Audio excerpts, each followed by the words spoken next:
Bismillahirrahmanirrahim. Innal hamdalillah nahmaduhu wa nasta'inuhu wa nastaghfiruh wa na'udzu billahi min shururi anfusina wa min sayyiati a'malina. Man yahdihillahu fala mudilla lahu wa man yudlilhu fala hadiya lahu. Wa asyhadu an la ilaha illallah wahdahu la syarika lah wa asyhadu anna Muhammadan 'abduhu wa rasuluh. Amma ba'd. Rabbi shrah li sadri wa yassir li amri wahlul 'uqdatam min lisani yafqahu qawli. Rabbi zidni 'ilma warzuqni fahma. Allahumma inna nas'aluka 'ilman nafi'a wa rizqan thayyiba wa 'amalan mutaqabbala. Assalamualaikum warahmatullahi wabarakatuh. Okay, sihat semua? Alhamdulillah. Kak Ina ada, Masya Allah. Mana? Hujan ya? Orang datang lambat. Kak Zah pun datang lambat. Datang lambat. Hujan kan? Baru sampai. Ada yang baru sampai. Okey, baik. Alhamdulillah pada hari ini kita dapat bersiaran, berkuliah bagi rakan-rakan kita yang di rumah. Terima kasih kerana ikuti pengajian kita ya pada petang ini. Dan saya harap saya dalam keadaan yang sihat, sejahtera hendaknya. Kak Siti kata kat sini, maaf Ustazah tak hadir physically, ada urusan. Tak apa, boleh je. Okay, kita juga ada Azfa ada di ruangan kita ni. Saya kena meraihkan semua orang kat sini. Okay. Kak Som kita sebagaimana biasanya, terima kasih Kak Som ada di sini. Kak Noh dan siapa-siapalah semuanya yang hadir secara online dan juga yang offline yang ada di masjid ya. Baik, alhamdulillah kita pada petang ini akan menyambung perbincangan kitab kita berkenaan dengan kesan maksiat yang dilakukan oleh seorang Muslim ke atas dirinya. Jadi hari ini kita masuk ke poin yang keberapa? 13. Okay. Kita masuk ke poin kita yang ke-13, iaitu maksiat adalah penyebab kehinaan seorang hamba. Maksiat adalah penyebab kehinaan seorang hamba.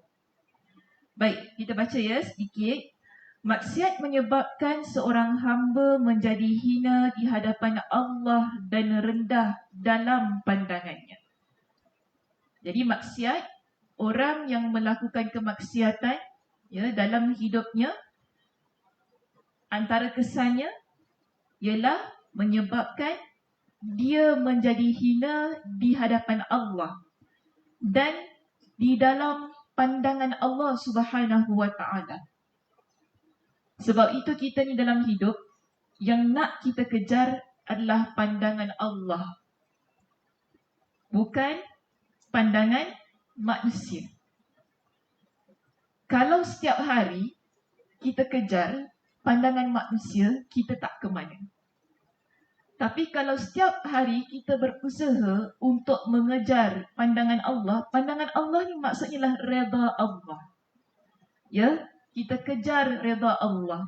Kita usaha untuk mendapatkan keredaan Allah itu. Di sinilah punca ataupun faktor penyebab seseorang boleh mendapat kemuliaan. Kerana apa dia dapat kemuliaan? Kerana dia adalah insan yang berusaha untuk mengejar redha Allah itu tadi. Okey? Baik, seterusnya. Di sini kita ada pendapat daripada Al-Hasan Al-Basri yang mana beliau berkata, mereka adalah orang-orang yang hina di hadapan Allah sehingga mereka pun bermaksiat kepadanya. Sekiranya mereka adalah orang-orang yang mulia di hadapan Allah, tentulah dia akan menjaga mereka. Jadi kita ada dua kategori manusia dalam perbincangan kita di sini. Satu, manusia yang hina. Dua, manusia yang mulia. Jadi diletakkan ya pada kategori ini,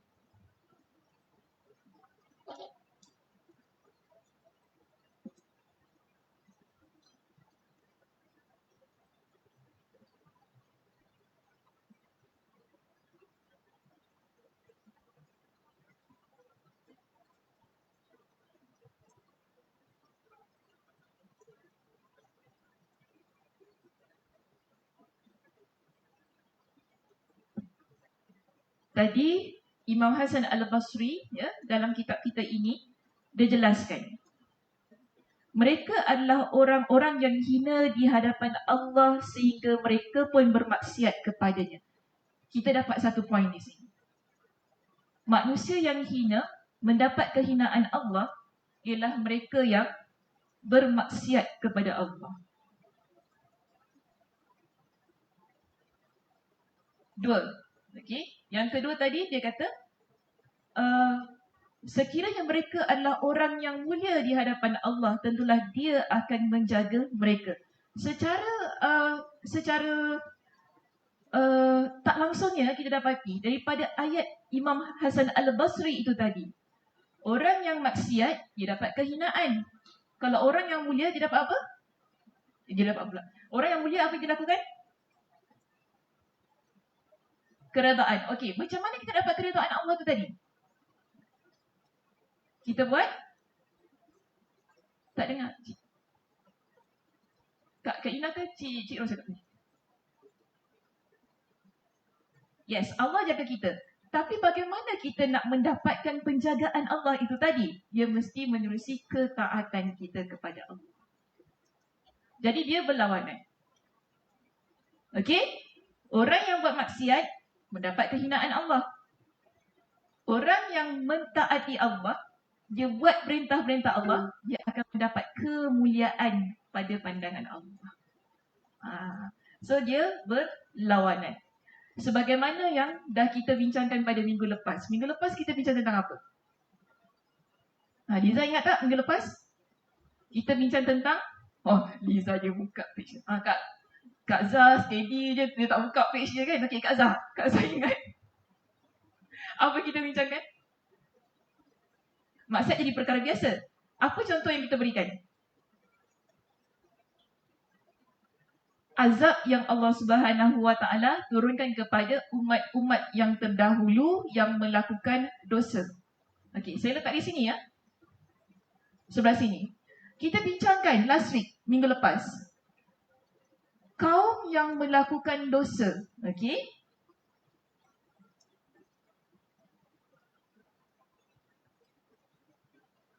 Mereka dapat azab daripada Allah. Ini kemuliaan atau kehinaan? Kehinaan. Jelas kepada kita, mereka yang melakukan kemaksiatan, ya, Allah Subhanahu Wa Taala pandang mereka dengan pandangan yang hina, sehingga mendapat azab daripada Allah itu tadi. Walaupun ya kita kata di sana Allah Subhanahu Wa Taala tidak terus berikan azabnya. Datang terlebih dahulu peringatan daripada Allah. Allah datangkan para nabi untuk berikan peringatan kepada mereka supaya pulang ke pangkal jalan. Bertaubat kepada Allah, sembah Allah, jangan sombong. Jadi orang yang sentiasa beribadah kepada Allah. Tetapi adakah mereka ambil peduli? Tidak. Itu yang tadi Kak Zah kata dia jadi biasa pada diri dia. Kebiasaan kita dalam melakukan kemaksiatan itu tadilah yang menjadi punca kita meletakkan diri kita pada kategori hina. Kita sendiri yang meletakkan diri kita pada tempat itu. Ya? Dengan perbuatan tangan kita sendiri. Peringatan ni Allah dah berikan kepada kita banyak. Cuma orang yang mendapat peringatan itu, adakah dia nak stay pada kategori ni ataupun dia nak keluarkan masuk ke sini? Jadi sekarang, pada hari ini, kita nak belajar macam mana kita nak keluarkan diri kita daripada kategori tersebut. Yang last week tu. Okay, so ini dia punya link lah kaitannya antara minggu lepas dengan minggu ini. Last week kita bincang orang yang buat maksiat, dia jadi biasa. Sekarang kita tak nak kebiasaan itu kita biarkan dalam diri. Kerana apa? Kebiasaan akan bawa kepada kehinaan. Dan kita nak jadikan diri kita orang yang mendapat kemuliaan pada pandangan Allah Subhanahu Wa Taala itu tadi. Jadi di sini ya kita lihat pada perenggan yang berikutnya. Dijelaskan kepada kita, jika seorang hamba telah hina di hadapan Allah, maka tidak ada seorang pun yang akan memuliakannya. Namun sebelum itu, ya, sebelum saya nak discuss ayat yang di bawah itu kan, saya nak bawa beberapa ayat Al-Quran yang lain ya, untuk menunjukkan kepada kita bahawa orang yang melakukan kemaksiatan adalah orang yang menjadikan dirinya seorang hamba yang hina. Sebab apa? Kita lihat di dalam ayat Al-Quran surah As-Sajdah pada ayat yang ke-22.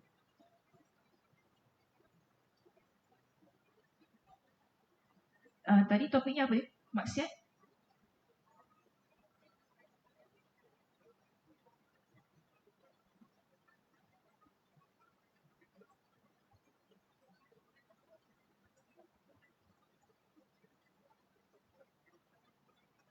Penyebab kehinaan eh?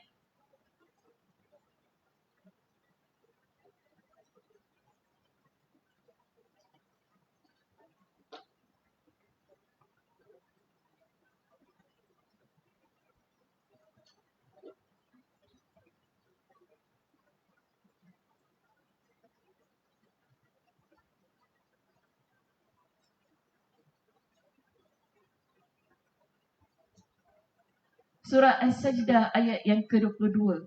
Sebelum kita lihat kepada ayat yang ke-22 ini, kalau kita rujuk pada ayat yang sebelumnya, itu ayat yang ke-17. Allah kata kepada kita, afaman kana mu'minan kaman kana fasiqan. Adakah sama orang yang beriman dan orang yang fasik? Allah kata apa? La yastawun. Takkan sama orang yang beriman dan orang yang fasik. Minggu lepas pun Ustazah dah beritahu kan, maksud orang yang beriman itu orang yang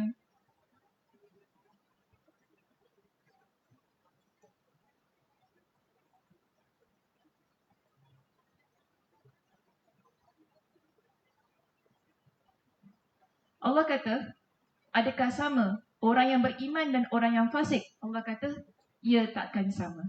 Kenapa dia tak sama?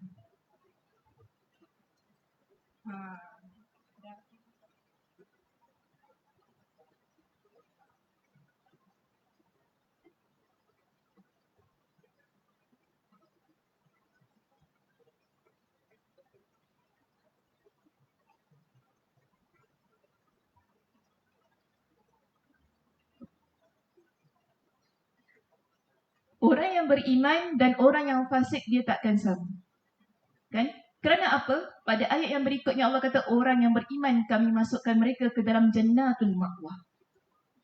Sebab apa? Mereka adalah insan yang melakukan ketaatan-ketaatan dan mendapatkan kemuliaan Allah. Jadi Allah masukkan mereka ke dalam syurga. Berbeza dengan orang yang fasik. Fawa'wahumun nar, Allah kata. Orang yang fasik, tempat kembalinya adalah neraka. Pada ayat yang ke-22, apa kata Allah? Di situ Allah Subhanahu wa taala sebutkan kepada kita, "Wa man azlamu mimman dzukira bi ayati rabbih." Siapa yang lebih zalim? Okey, "Wa man azlamu mimman dzukira bi ayati rabbih." Siapakah orang yang lebih zalim? Yang mana telah kami sebutkan, berikan peringatan tentang ayat-ayat kami, iaitu ayat Al-Quran, berikan peringatan tentang kebesaran Allah, berikan peringatan tentang keesaan Allah Subhanahu wa taala. Tetapi apa yang dilakukan oleh orang ini, orang yang fasik itu tadi, humma a'radu, dia palingkan. Ya, humma a'rada anha, dia palingkan diri dia daripada setiap ayat yang telah diingatkan kepada dia. Orang yang begini memang layak bagi mereka itu mendapat balasan daripada Allah. Ini adalah orang yang hina. Teori dia mudah ya di sini. Ketaatan akan bawa kita kepada syurga Allah. Maksiat akan bawa kita ke neraka Allah. Orang yang mana bermaksiat kepada Allah sesekali bukanlah orang yang mulia. Yang dia peroleh hanyalah kehinaan semata-mata. Ayat Al-Quran banyak menyebutkan tentang hal yang sedemikian. Tak ada Allah kata, oh buat maksiat ke aku masukkan kau ke dalam syurga. Tak ada. Allah tak kata gitu. Maksiat, orang yang fasik, ingat orang fasik bukan orang yang keluar daripada agama ya. Dia masih lagi orang yang beriman kepada Allah. Tetapi dia keluarkan dirinya daripada ketaatan. Dia tak buat apa yang Allah perintahkan kepada dia. Tapi Allah tetap pulangkan dia ke dalam neraka. Kerana keengganannya untuk mendengar, untuk mengambil perhatian, untuk mengambil peringatan daripada apa yang Allah Subhanahu Wa Taala berikan kepada dia. Sebab itu apa Allah kata, "Tsumma a'rada anha." Orang yang begini dia berpaling. Kita berikan peringatan kepada dia, tak nak dengar. Kita cakap ini salah, tak nak dengar. Kita cakap gini, ini tak boleh, tak peduli. Maka sebab itu Allah Subhanahu Wa Taala kata apa? "Fama'wahumun nar." Kami masukkan mereka ke dalam api neraka. Sama juga, sila rujuk surah Yunus ayat 7 hingga 8. Ya, ini surah As-Sajdah ayat 22. Kalau nak lihat yang lebih lanjutnya, dia mula daripada ayat yang ke-17. Surah Yunus ayat yang ke-7 hingga ke-8. Di sini Allah Subhanahu Wa Taala ceritakan kepada kita tentang orang yang mana mengeluarkan diri mereka daripada ketaatan. Apa kata Allah? Innal ladzina la yarjuna liqa'ana. Sesungguhnya orang-orang yang tidak mengharapkan pertemuan dengan la yarjuna liqa'ana. La yarjuna liqa'ana, yang tidak mengharapkan pertemuan dengan kami. Maksudnya orang-orang ini dia tak ingat mati, tak ingat hari kiamat. Orang yang tak ingat kematian, tak ingat hari kiamat, kebiasaannya mereka bergelumang dengan kemaksiatan. Kerana kalau kita ingat mati, kita ingat hari kiamat, kita takut nak buat dosa. Sebab kita tahu, bila kita mati, kalau kita buat dosa, kita dah mula diazab di alam barzakh. Bila kita di hari kiamat, makin susah urusan kita di hari kiamat. Sebab itu, orang yang dia tak mengharapkan pertemuannya dengan Allah, dia adalah insan yang mana tak kisahlah orang kata mati ke, kan? Tak kisahlah orang kata pasal hari kiamat ke, dia akan terus-terusan melakukan kemaksiatan. Kerana dia tak mengharapkan pertemuan itu. Dan Allah bincangkan dalam ayat ini, Allah kata apa? Waradu. Orang ini, satu, tak harapkan pertemuan.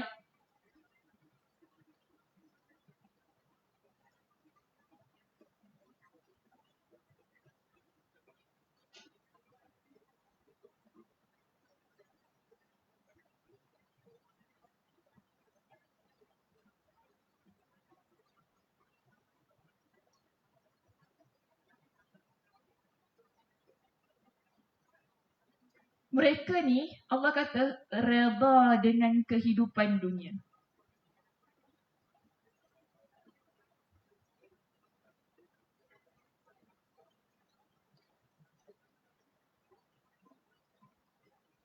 Okey, ini kita sedang bincangkan surah Yunus ayat 7 hingga 8.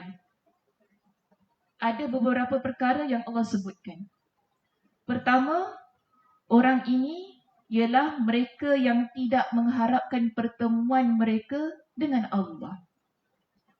Kedua, Allah sebutkan waradu bil hayatid dunya. Mereka redha dengan kehidupan dunia. Kita boleh kejar dunia atau tidak, saya tanya? Kak Rafidah, boleh tak? Tak boleh? Kita tak boleh kejar kehidupan dunia. Dia kena agak-agak. Oh, macam nak masak pula ya. Ada agak-agak dia. Kena agak-agak ya. Okey. Tak boleh campak-campak. Kena agak-agak. Boleh saja, ya. Kita mesti ada rasa suka pada dunia. Kalau tak, susah juga kita nak beribadah. So konsep kita yang cinta dunia ni pun kena betulkan juga. Jangan kata, oh saya tak suka dunia langsung. Tak boleh. Kalau kita kata tak suka dunia langsung, nanti tak kerjalah kita. Kan? Tak pakai lawa-lawa dah kita. Pakai baju sembah-sembih, keluar rumah tu aja tak gosok. Kenapa gini? wah aku tak suka dunia. Macam gitu kan. Kenapa pakai tudung ni? Wah, aku tak suka dunia. Tak kisahlah pakai gini. Lusuh-lusuh pakai. Gitu keadaannya. Tak boleh. Sebab apa? Agama kita, Nabi doa Rabbana atina fid dunya hasanah wa fil akhirati hasanah. Ada dua-dua Nabi minta. Nabi minta dunia yang baik, akhirat kita juga baik. Maknanya tak boleh langsung kita buangkan dunia itu. Tapi sekarang, redha dengan kehidupan dunia ini ialah dia buang akhiratnya. Okay? Dia buang akhiratnya, tak beribadah kepada Allah, ingkar dengan perintah Allah, orangnya begini. Dan dia nak hidup untuk dunia sahaja. Tak ada langsung untuk ingat kepada Allah Subhanahu Wa Taala. Ini maksudnya. Kemudian, apa kata Allah? Orang ini dia bukan hanya setakat dia redha dengan dunia, wa tama'annu biha. Dia rasa tenang dengan kehidupan dunia itu.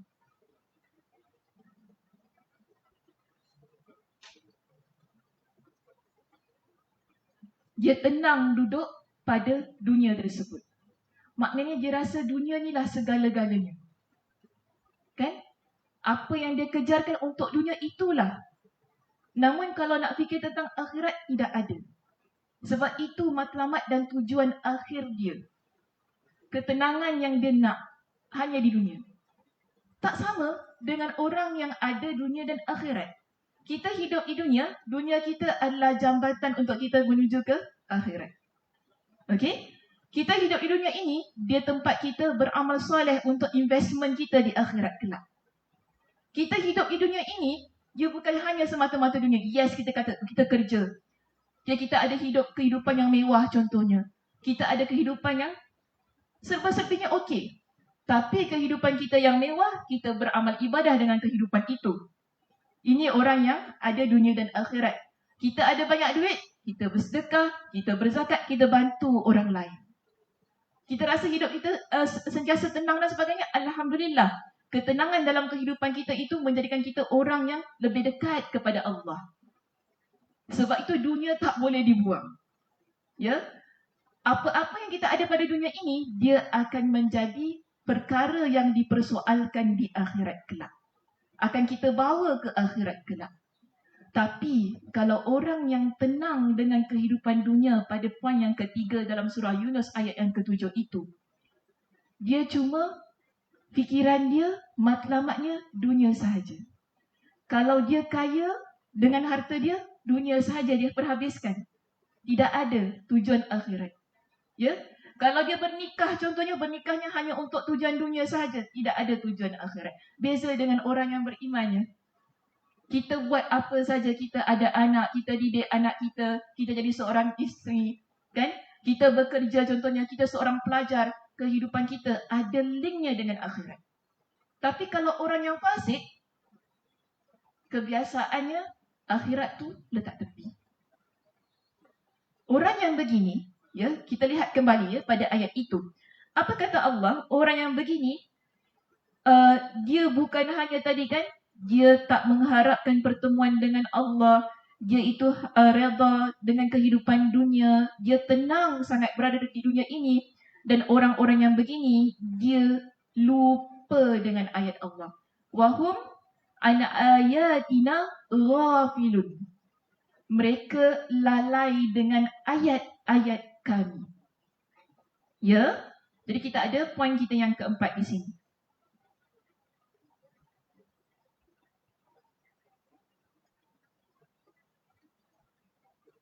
Apa maksud lalai dengan ayat-ayat kami?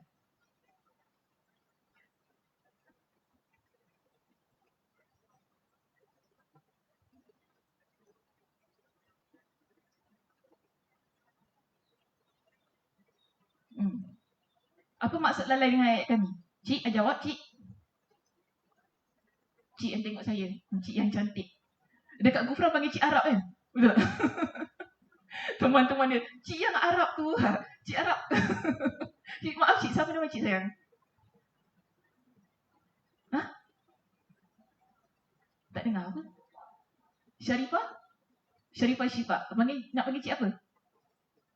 Oh, macam Syarifah Aini. Oh. Cik Sharifah. Okey Cik Sharifah, kalau kita kata kita lalai dengan ayat-ayat Allah, bagaimana tu Cik Sharifah? Tak kisah. Okey, tak kisah tentang apa? Tak boleh peduli tentang apa? Okey. Ayat Allah apa? Okey, Kak Ina macam nak jawab tadi.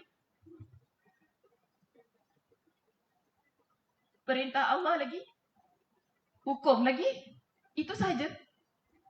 Peraturan? Hukum peraturan macam sama. Hukum peraturan macam sama. Ada yang lain? Nasihat? Oh, macam-macam ayat keluar ya blokap kita pagi ni. Petang ini. Pagi pula petang. Okey. Tu tak muat dah kat sini.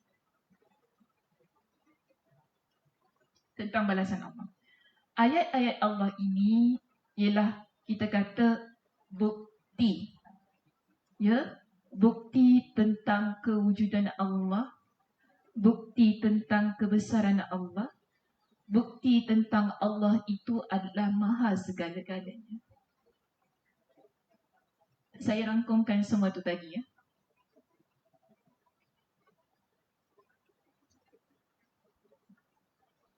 Bila kita sebagai seorang muslimah, kita mengaku tentang kebesaran Allah, ya, kita rasa diri kita kecil. Itulah yang menyebabkan kita tak sanggup untuk melalaikan apa-apa yang Allah perintahkan kepada kita. So dia demikian keadaan. Sama juga bila ia jadi bukti tentang ciptaan Allah,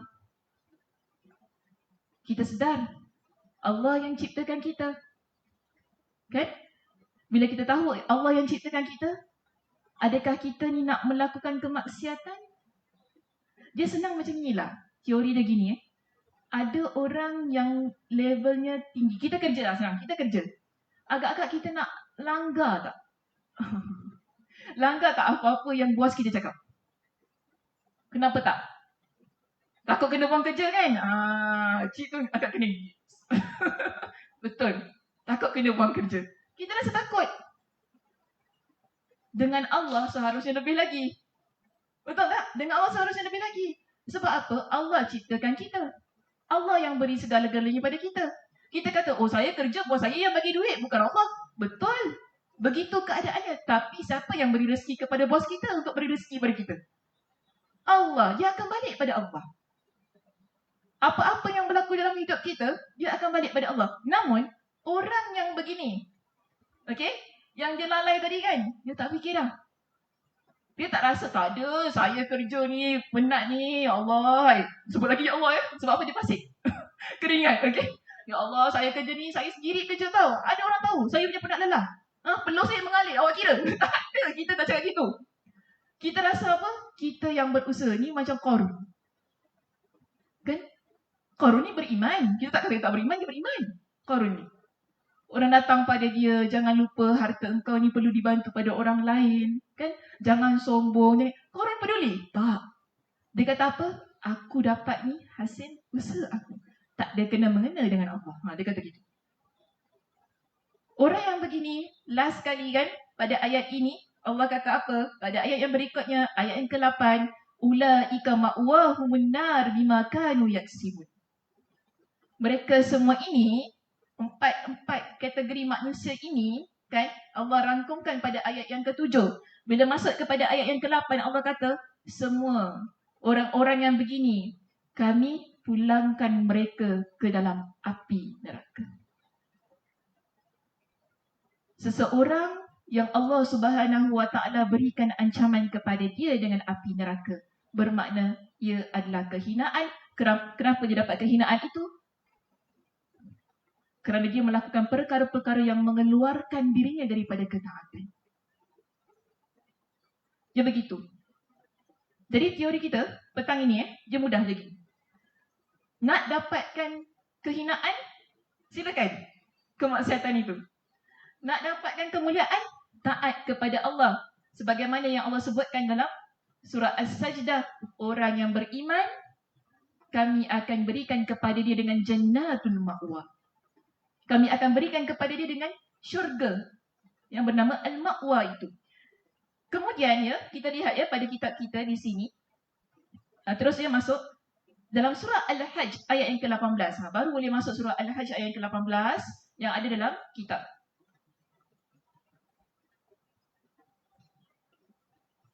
Baik.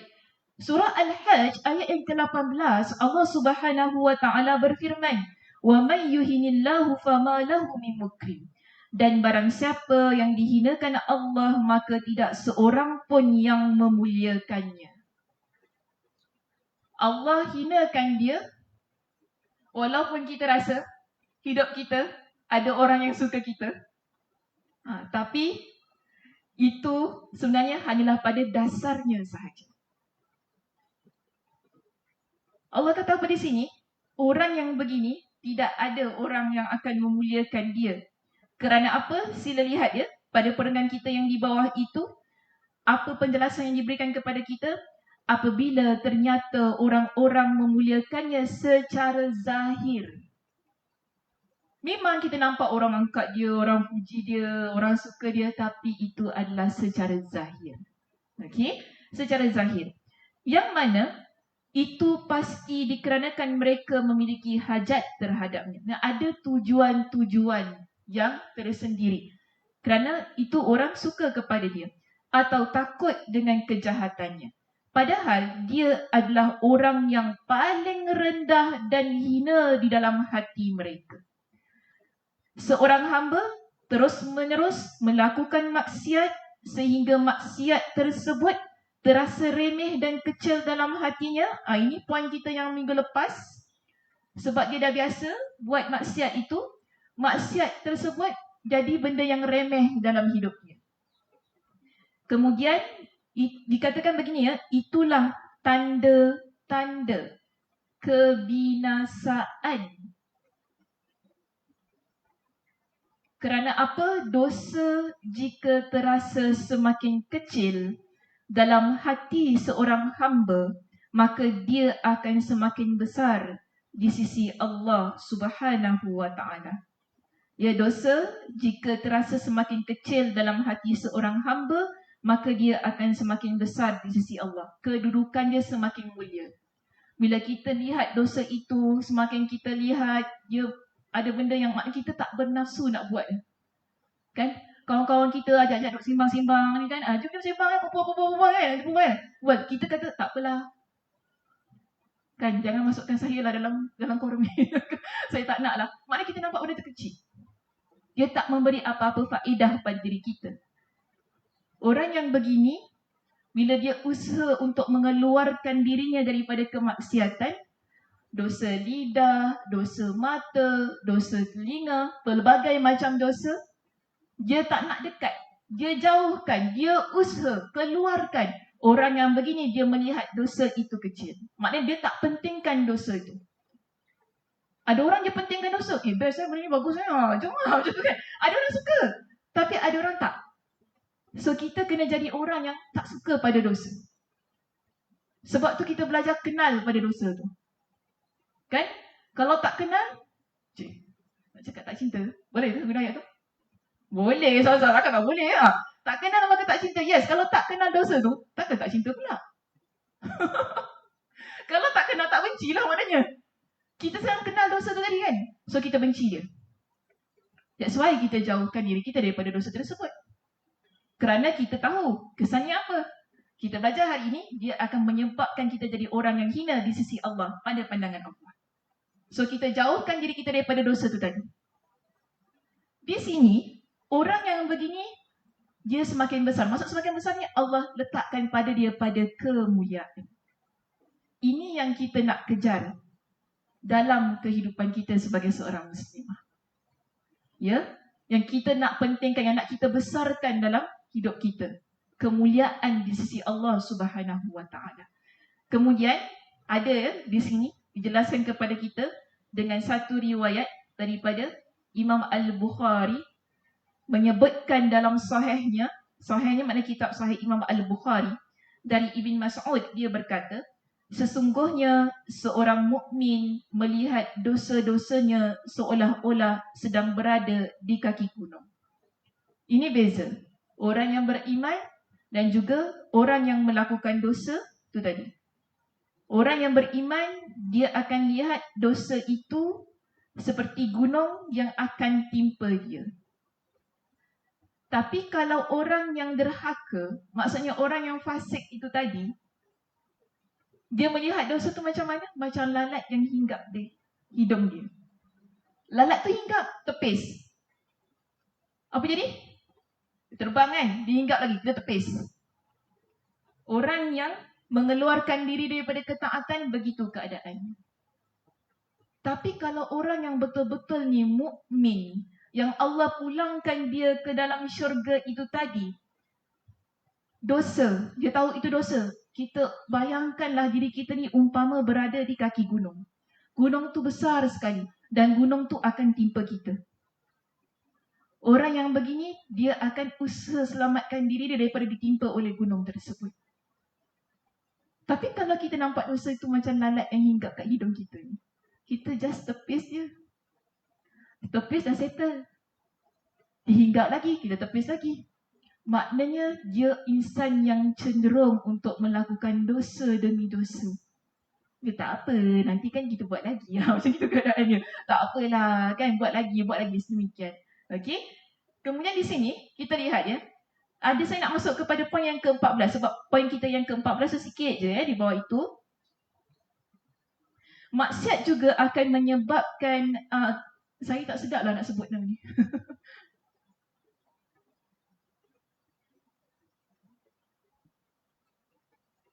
Ada tak perkataan lain nak berikan pada saya?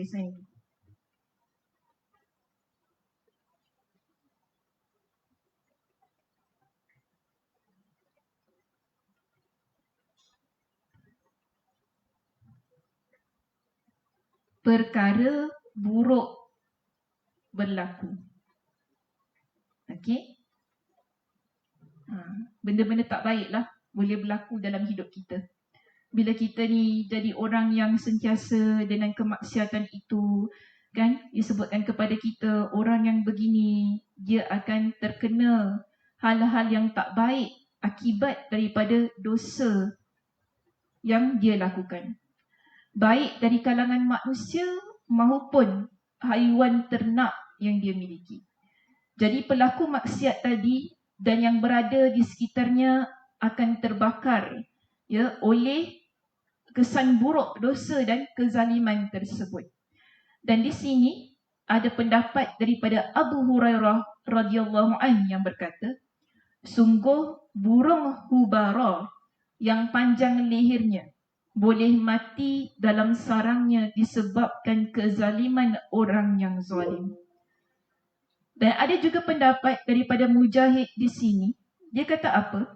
Sesungguhnya binatang ternak melaknat para pelaku maksiat dari kalangan anak Adam jika terjadi kemarau yang sangat dan hujan tidak turun.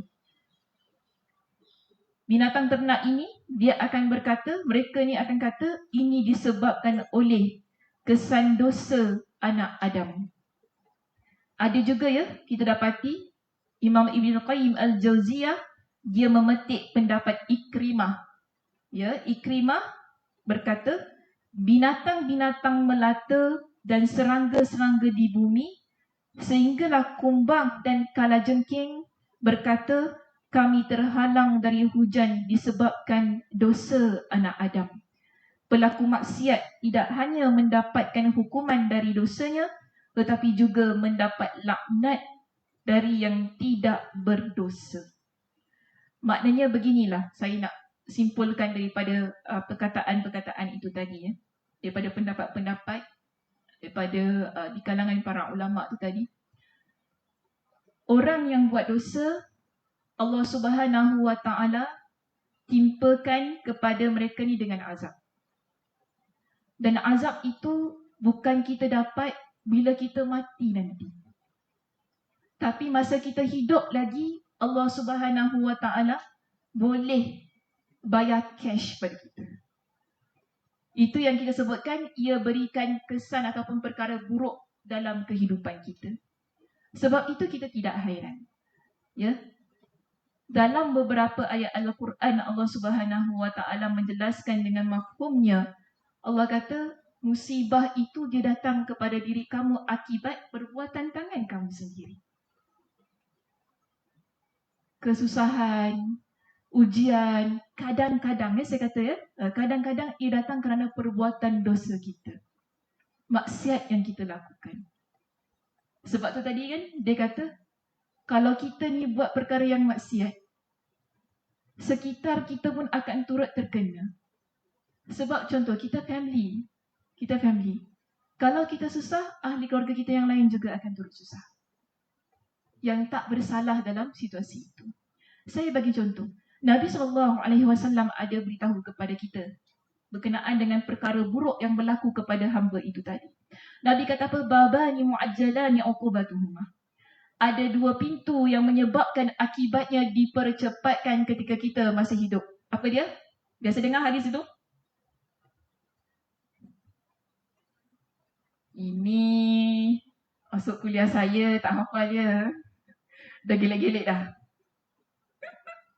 Bisa dah gelek-gelek dah. Alamak. Saya ni kalau boleh nak suruh orang hafal setiap hadis yang saya baca ni. Baik, ada dua pintu. Yang Nabi kata apa? Kita buat masa kita hidup di dunia ini lagi, Allah dah timpakan azabnya. Satu, zalim. Ini maksiat dan dosa. Kita buat zalim pada orang lain. Ya? Kita buatlah apa-apa perkara yang berkaitan dengan kezaliman itu tadi, Allah Subhanahu Wa Taala akan berikan azabnya ketika kita di dunia ini lagi. Dua, Nabi kata apa? Derhaka kepada ibu bapa. Tapi cik jangan guna ayat ni pula ya. Nak suruh anak dengar cakap kita. Lain macam pula nanti jadinya. Kau dengar cakap aku. Kalau tak Allah turunkan azab kat engkau. Tak boleh. Jangan guna dalil yang sedemikian ya. Itu tak adil untuk anak kita. Okay, tak boleh buat sedemikian. Cuma di sinilah, anak ini dia memang menderhaka lah kepada ibu bapa dia. Kan? Buat perkara-perkara yang menyakitkan ibu bapa dia. Memang dia tak nak hormati ibu ayah dia yang telah membesarkan dia dan sebagainya. Memang itu keadaan diri dia. Jadi dua perkara ini Nabi kata Allah Subhanahu Wa Taala akan percepatkan azabnya. Dua-dua ini adalah perkara dosa yang kita buat. Kadang-kadang kita rasa selesa dengan benda itu. Kita tak rasa apa. Yang penting kita dapat apa yang kita hendak. Orang yang zalim contohnya, kan? Dia nak betul-betul benda tu. Mungkin harta orang ini. Dia sanggup buat apa-apa saja perkara untuk dia mendapatkan apa yang dia inginkan tanpa dia kisah saya zalimi dia ke, dia mati ke, dan kelaparan ke apa. Contoh, makan harta anak yatim. Kita kisah tak? Kalau orang yang betul-betul jahat ni, dia kisah tak budak tu jadi apa? Dia tak kisah. Yang penting dia dapat harta tu. Contoh lagi satu, kalau orang yang betul-betul zalim ini, dia kisah tak kalau dia suruh mak dia jual rumah? Dia sensitif Mak aku tinggal mana? Aku tak kisah. Yang penting aku dapat duit. Orang begini dia tak kisah. Mak nak duduk mana? Mak duduklah tepi jalan, tak kisah. Abang tak kisah mak. Mak duduk mana-mana. Ikut sekati mak lah. Kan? Yang penting mak hidup. Macam tu. Ada anak yang sedemikian. Itu kita panggil sebagai kezaliman. Dia takkan kisah. Yang penting dia nak apa yang dia inginkan. Sama juga dengan anak yang derhaka itu tadi. Tak pernah kisah. Ya, bagi saya, anak yang derhaka ni, dia buat dua-dua ni. Anak derhaka buat dua-dua. Contoh saya bagi rumah flat tadi kan. Dia zalimi ibu ayah dia. Kan? Mula-mula cakap biasanya drama dari TV kan. Tak apa mak jual rumah. Nanti mak tinggal dengan kakak. Senang sikit hidup mak Dia tinggal dengan kakak, bagus. Ada orang jaga ke apa kan. Dah jual rumah, dah dapat duit, duduk rumah. Mak kita duduk rumah kita sindir-sindir dia. Sedarlah diri tu menumpang. Macam tu cakap dekat mak. Cakap dekat mak kita. Kita hidup, sepanjang kita hidup, mak kita ada cakap kita. Kau sedar hidup kau menumpang. Tak ada. Mak kita tak ada cakap gitu pada kita. Ya, kita nak apa, mak kita bagi. Mak kita sanggup ikat perut, nak bagi kita makan. Aku tak makan tak apa, yang penting anak aku makan. Kita sekarang, kita dah besar-besar gini. Dah besar ke dah tua sekarang ni. Kita dah besar-besar gini, rumah kita gini. Kita ada mak ni. Kita pentingkan diri kita sendiri kan kadang-kadang. Tak nak lah, buat apa jalan buat mak, nanti leceh lah. Kan stop tengok beg mungkin lama, lepas tu bukan nak beli. Kita tak macam-macam. Dulu mak kita carikan kasut sekolah, daripada kedai sampai kedai, satu kedai. Satu mall, kita punya cerewet mak kita layan. Kita sebab satu beg, bukan main lagi tengking mak kita depan orang. Itu berlaku. Ini perkara-perkara yang perlu kita faham dalam hidup. Kadang-kadang kita buat dosa, kita tak rasa itu dosa. Sebab apa? Keinginan kita menguasai segala-galanya. Sampai kita sanggup buat dua perkara ini. Sekarang kita belajar, kita akan jadi orang yang takut.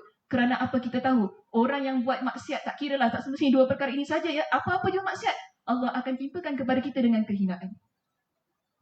Bukan nanti masuk dalam kubur, tapi masa kita hidup lagi, Allah Subhanahu Wa Taala akan timpakan azab pada kita. Jangan kita kata, oh tak ada pun, tak ada apa pun, tak ada apa pun kan. Kadang-kadang azab Allah ini dia bukan datang hari ini, kita buat hari ini kita kena. Tunggu 10 tahun akan datang, 20 tahun akan datang, 15 tahun akan datang. Lihat nanti anak kita macam mana dengan kita. Sebab tu kita kena takut dengan maksiat. Sebagaimana tadi Imam Al-Bukhari datangkan pendapat daripada Imam Ibn Mas'ud itu tadi kan, radhiyallahu anhu. Dia kata apa? Orang yang beriman, dia akan nampak dosa, umpama dosa itu gunung yang akan timpa diri dia. Sebab dia tahu, ini kalau aku buat, tak selamat dunia akhirat. Tapi kalau orang yang ikutkan perasaan dia, keinginan dia, dia tak kisah. Umpama orang yang lihat lalat yang hinggap di hidung dia. Jadi sebab itu, ya, kehidupan kita perlu usaha 24 jam. Daripada kita bangun subuh tu kan, kita nak bangun subuh, sampailah nanti kita nak tidur, kita kena pastikan maksiat itu bukan teman kita. Yang kita nak ialah ketaatan kepada Allah ini. Allah Subhanahu Wa Taala bagi kita macam-macam amalan ibadah selain daripada perkara yang wajib. Itu antara rahmat Allah. Allah tak kata solat je, Allah tak kata puasa je. Ada banyak amal ibadah sehingga kita buat baik pada orang lain pun amal ibadah kita. Nampak tak agama kita ni? Maknanya peluang kita untuk kita dekatkan diri kita kepada Allah, untuk kita buat ketaatan, ia adalah peluang yang besar. Kita boleh pilih kita nak yang mana berkenaan dengan yang sunnah ya. Yang wajib tak dengan pilih pula Saya pilih lah, Sakinah suruh pilih, tak nak solat lah lepas ni asal tak boleh gitu. Yang wajib kena buat. Maksud saya yang selain-lainnya. Mungkin kita ada rezeki terpulang, Allah tak kata kena sedekah $10 every day. Tak ada. Betul tak? Ikut kemampuan kita. Even 5 cents, you boleh sedekah. Tak ada masalah. Ada Allah kata 5 sen je tak ada. Tak ada. Allah nilai keikhlasan kita. Ya, sebenarnya melakukan ketaatan itu mudah. Dia mudah. Sebab banyak sangat ketaatan yang kita boleh pilih untuk kita lakukan. Untuk meraih kemuliaan Allah Subhanahu Wa Taala itu tadi. Maksud kemuliaan yang Allah berikan kepada kita. Ada banyak. Jadi jangan sempitkan fokus kita ni untuk buat benda-benda yang baik. Paling penting, saya nak tutup ya kuliah kita ni, paling penting begini. Kita, orang cakap apa pun tentang kita yang nak jadi baik ni, tolak tepi. Yang penting kita buat benda yang baik. Ikhlas kerana Allah. Kadang-kadang kita mudah tergugat. Kita mudah meninggalkan perkara yang baik bila kita dengar orang cakap tentang diri kita. Tapi kalau kita usaha, yang mana kita nak pandangan Allah tadi kan, kemuliaan Allah, syurga Allah, dah lah. Orang nak kata apa, orang nak kritik kita, orang nak kata kita tak ikhlas sekalipun, itu hanya antara kita dengan Allah. Keikhlasan kita, orang tak tahu. Biar ia antara kita dengan Allah. Jangan jadikan percakapan-percakapan orang ni menyebabkan kita meletakkan diri kita pada kehinaan. Sebab yang rugi kita, orang tu rugi, memang dia rugi sebab dia dosa. Tapi kita lebih-lebih lagi rugi. Sebab kita asalnya sudah berada di sini. Tapi kita angkat, keluarkan diri kita masuk ke sini. Okay? Kita angkat diri kita masuk di sini. Jadi sekarang kita tak nak masuk di sini. Dan Alhamdulillah, Allah beri kita banyak kesempatan, banyak peluang untuk kita stay pada kategori ini. Ya, kalaupun kita kata kadang kita terkeluar, kita boleh masuk balik. Ada Allah kata pintu tertutup? Tak ada. Kita pernah bincangkan. Ya, pintu tak pernah tutup, sentiasa terbuka untuk kita buat amal soleh. Okey, itu sahaja perbincangan kita untuk petang ini. Terima kasih atas perhatiannya. Mudah-mudahan Allah Subhanahu Wa Taala memberkati pertemuan kita pada petang ini. Ada apa-apa soalan? Ada 1 lagi minit. 2 minit lagi. Ada apa soalan Kak Rafidah tanya? Tak ada? Kak Narjis nak tanya apa-apa? Tak ada? Kak Ina, tanya apa Kak Ina? Senyum. Kak Syah? Tak ada. Cik Ros nak tanya apa? Ya.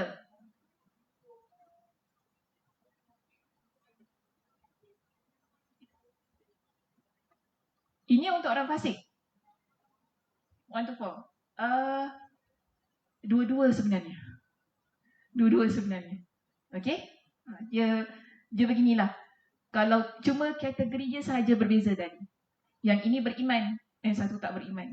Tapi yang beriman ini, dia buat juga perkara-perkara yang ini.